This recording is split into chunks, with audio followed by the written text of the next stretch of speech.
Ataka haditsu Musa. Sudah kau dengarkah kisah tentang Musa yang lahir dari lumpur perbudakan masa demi masa, gandum yang berlimpah dari ladang-ladang penderitaan insan, terapung dalam kapal-kapal di atas arus sungai Nil yang deras mengalir ke nampan-nampan perak penguasa tamak, penguasa yang buta, yang menegakkan monumen-monumen fana di atas derita para jelata, anak cucu Israel.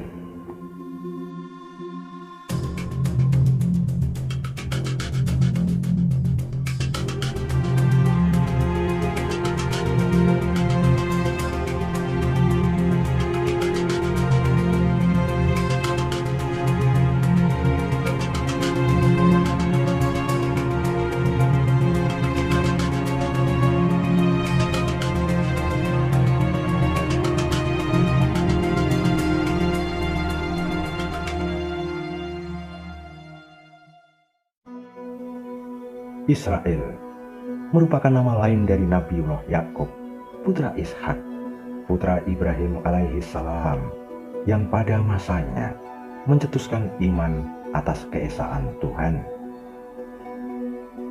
Keturunan Yakub inilah yang kemudian disebut sebagai Bani Israel, yang selama beratus tahun hidup menderita dalam siksa dan keangkuhan penguasa. Di zaman kelam itulah Musa terlahir ke dunia. Saat itu bintang merah menggurak di langit Mesir yang oleh para rahib istana ditakwilkan sebagai pertanda akan datangnya seorang pembebas Israel.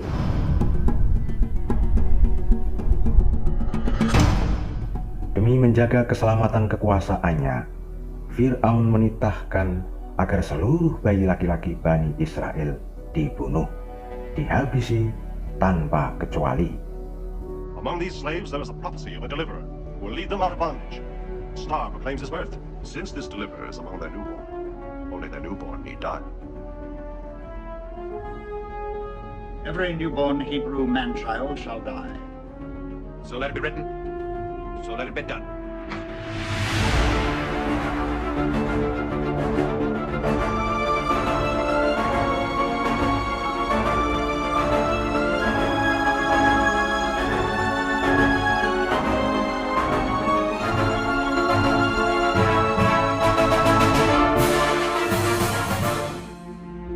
Segala ratap dan kutuk tumpah ruah dari dada tiap-tiap bunda bagi Fir'aun dan mereka yang menjunjung kuasanya. Manusia macam apakah ia sehingga tega merampas nyawa bayi-bayi lelaki Bani Israel?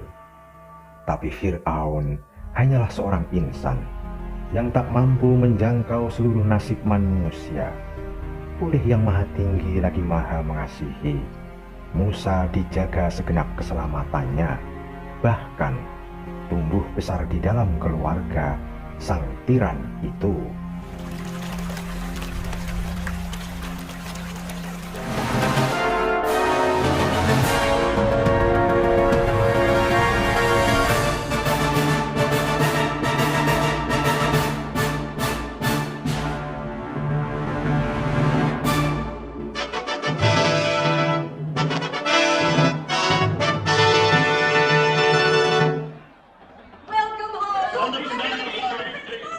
The blessings of the god Amun-Ra be upon you, great prince. He has brought down the pride of Ethiopia. I agree with May it. your name be exalted on earth, O conqueror, even as the sun is exalted in the heavens. Demikianlah Musa tumbuh dewasa dalam kehidupan kaum bangsawan. Sebagai putra angkat pemimpin tertinggi Mesir, nama Musa bersinar bagaikan bintang yang cemerlang. Ia masyhur bukan saja karena kemenangan demi kemenangan atas perang yang dipimpinnya, diukir pada dinding pualam dan tugu-tugu batu yang menjulang, namun juga karena pengetahuan, sikap bijaksana, serta rasa hormatnya kepada sesama manusia. Since this man speaks treason, it is not treason to want freedom. Release him.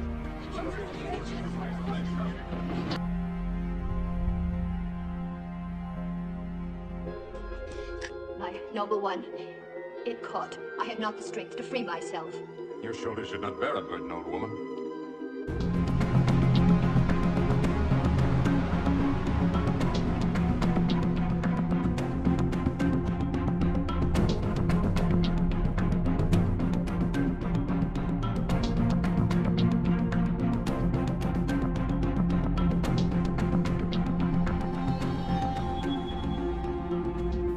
Pada akhirnya, Musa mengetahui bahwa ia berdarah jelata, putra seorang budak Israel.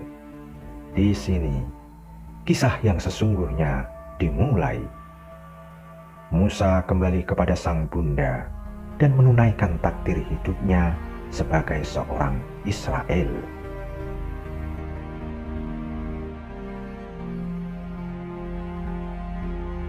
Change is there in me?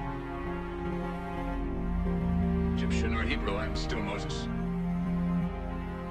The same hands, the same arms, same face that were mine a moment ago. A moment ago you were her son, the strength of Egypt. Now you are mine, a slave of Egypt. You find no shame in this. If there is no shame in me, how can I feel shame for the woman who bore me? Or the race that bred me? God of my father.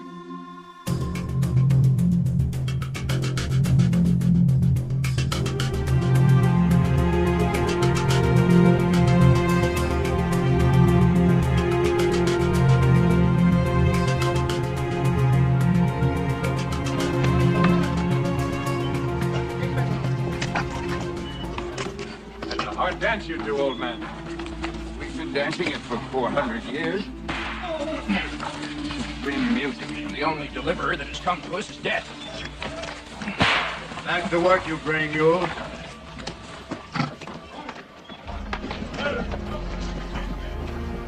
Terik matahari berkilat-kilat di atas punggung yang coklat. Kelaparan seperti burung gagak yang bengis dan mengancam. Kanak-kanak wajahnya kusut sepi tanpa mimpi. Tak ada bunga-bunga aneka warna. Tak ada guji-guji yang tersusun rapi. Israel, ya Israel, adalah tangan-tangan kasar serta lutut yang gemetar. Hidup berkelindan pada jangkar-jangkar, lumpur, jerami, batu bata, aniaya, dan segala ratap tangisnya. Dan malam, oh malam, ia selalu khidmat menerima saban-saban doa yang dihaturkan bagi Tuhan yang satu, Tuhannya Ibrahim.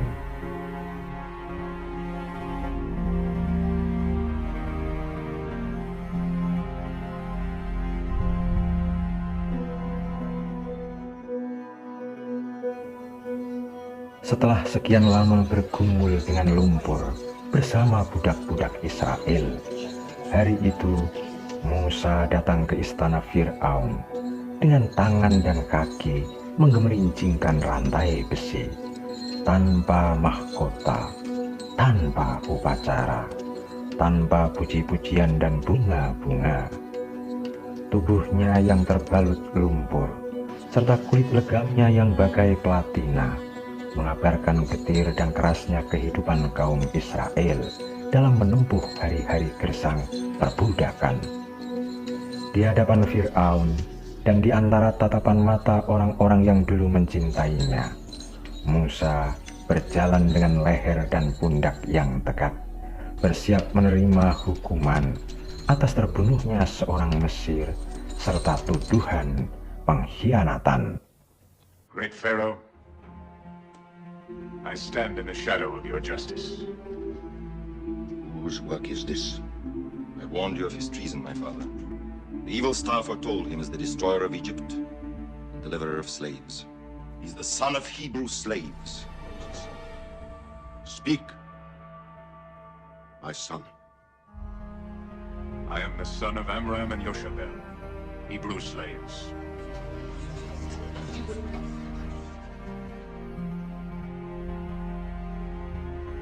Moses, come to me.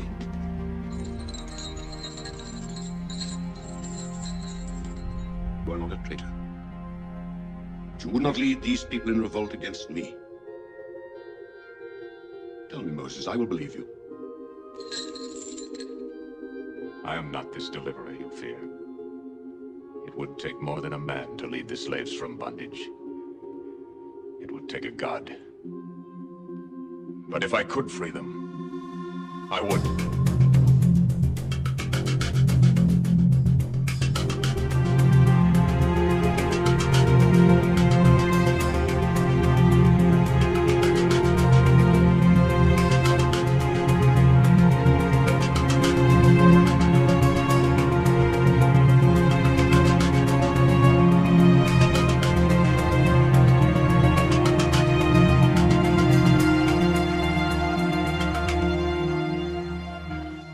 To your Hebrew God, who has no name.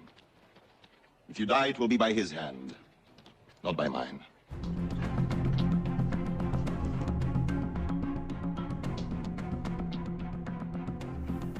Sebagai hukuman, Fir'aun tak memperkenankan Musa hidup di bumi Mesir. Dilepaskanlah ia pada ganasnya gurun liar Syur yang luas terbentang seolah tanpa ujung. Lelaki yang pernah dikagumi raja-raja itu kini berjalan seorang diri, terhempas dari kekuasaan kerajaan, terlucuti dari segala kebanggaan duniawi, terkucil, tanpa pengawal, tanpa sanak kerabat, tanpa sahabat, tanpa kampung halaman yang menjadi persemayan setiap harapan. Kulitnya terbakar oleh angin panas dan pasir membara, mengingatkan pada pecut Mesir yang memperbudak kaumnya. Musa terus berjalan dan berjalan, tapi ke arah mana kiranya? Di tanah Syin, ia terhadang bukit-bukit granit. Malam seperti mengurungnya dalam jubah kegelapan, dan sunyi dan sendiri.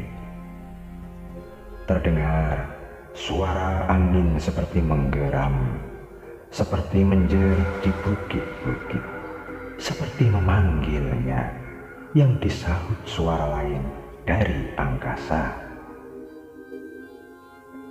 Apakah itu suara kemenangan dari masa silam, ataukah suara ketakutan akan masa yang akan datang, atau nafas burung yang gelisah yang di jauh bergemuruh menggetarkan hatinya? Apakah ia perlu terus berjalan atau menyerah pada tebasan kematian? Dalam tak tahu, Musa terus berjalan maju. Dilewatinya gunung-gunung yang menguapkan panas. Diseretnya langkah dalam sisa-sisa batas kekuatannya yang membuatnya tersungkur dalam debu yang adalah asal mula Tuhan mencipta manusia. Musa, bagai dibersihkan ia dari segala noda, seperti baja yang ditempa dalam api yang membara.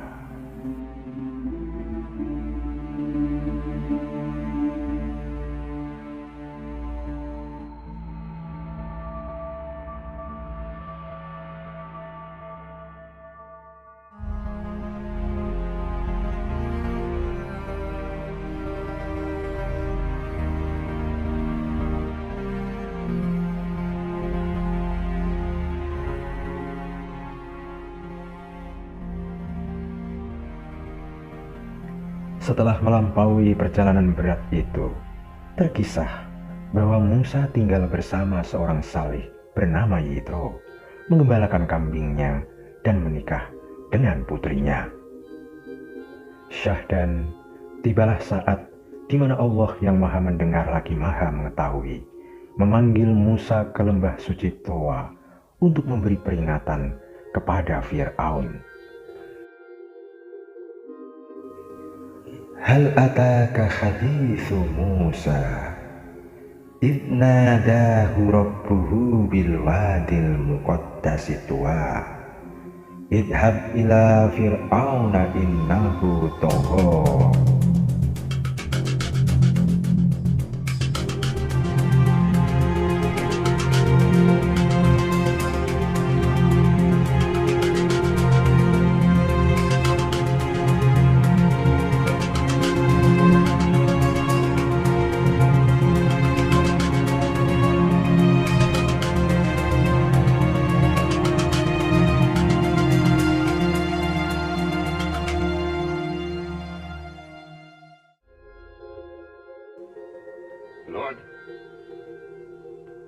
Lord, why do you not hear the cries of their children in the bondage of Egypt?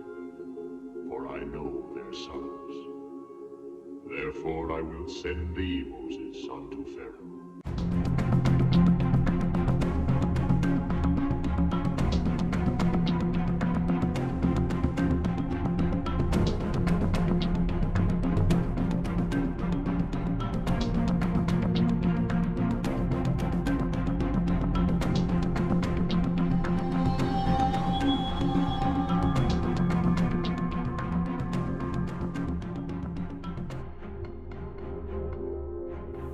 Maka Musa pun meninggalkan lembah suci untuk menunaikan tugas suci dari Yang Maha Suci, memberi peringatan kepada Fir'aun untuk membersihkan diri dari kesesatannya selama ini, dan Harun terpilih untuk mendampingi.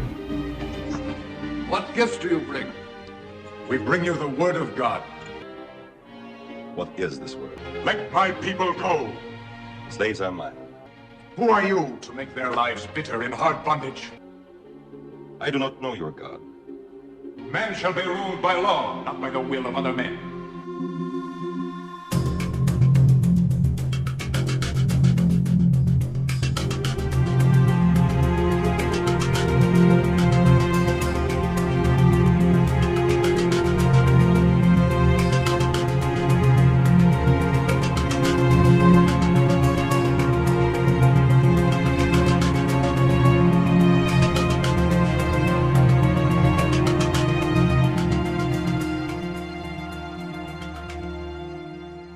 Fir'aun yang hatinya telah berkarat oleh dosa-dosa tak pernah mau menunduk, betapapun keajaiban demi keajaiban ditunjukkan oleh Musa sebagai bukti akan kekuasaan yang maha perkasa.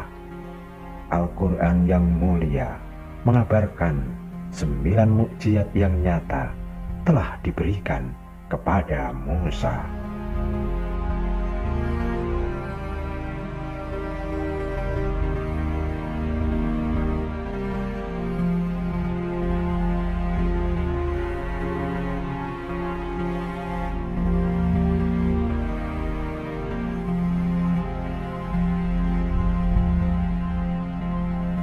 Nil menjadi sungai darah, memberi siksa kepada bangsa Mesir karena kekurangan air.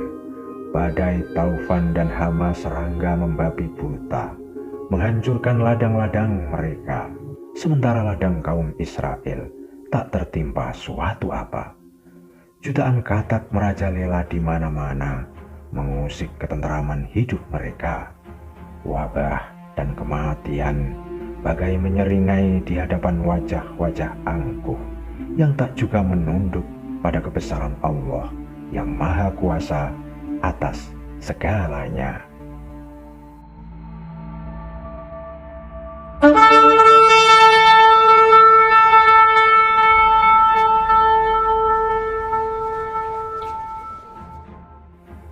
Setelah masa-masa mengerikan itu, setelah 400 tahun menunggu, terbitlah satu hari yang belum pernah disaksikan dunia.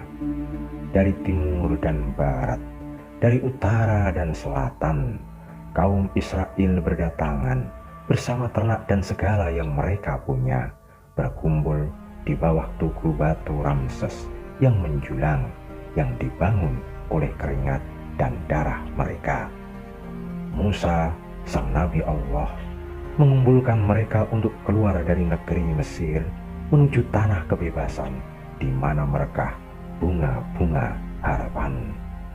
langit nampak terang benderang, laki-laki, perempuan, yang tua, yang muda, serta anak-anak, wajah mereka semua nampak bercahaya dalam sukacita.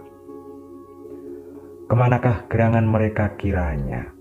Tak ada yang tahu. Musa sang nabi yang menuntun mereka semua bagai mengikuti angin yang gaib. Hingga akhirnya sampailah mereka di tepi Laut Merah yang sepanjang malam gelisah bergemetaran, meluapkan gelombang-gelombang yang saling berbenturan. Gemuruh suaranya adalah rasa takut sang laut, sebab Rob-Nya telah berfirman agar ia tunduk pada apa yang akan diperintahkan Musa.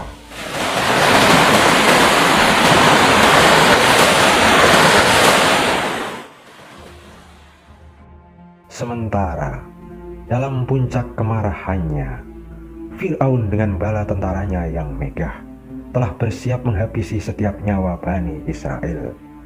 Left to the slaves!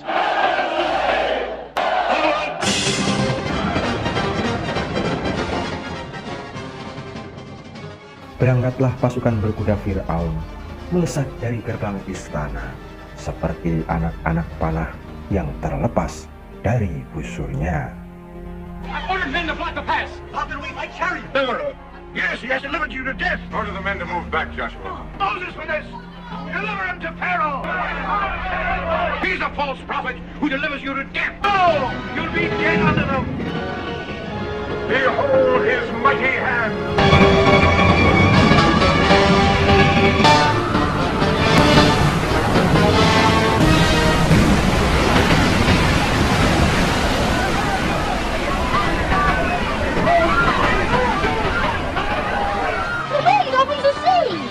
God opens the sea with the blast of his nostrils.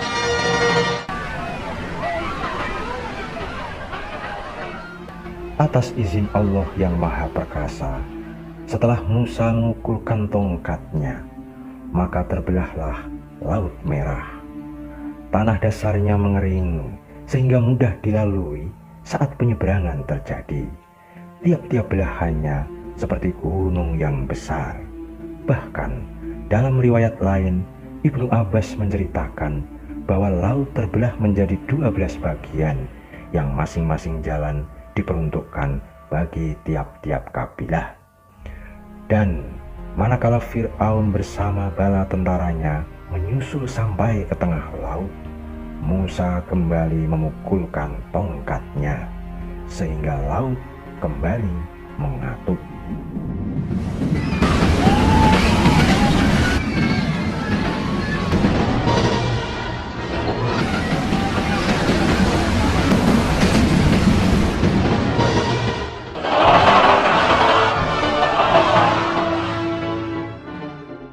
Demikianlah yang tersurat, demikianlah yang terjadi sebagai pelajaran bagi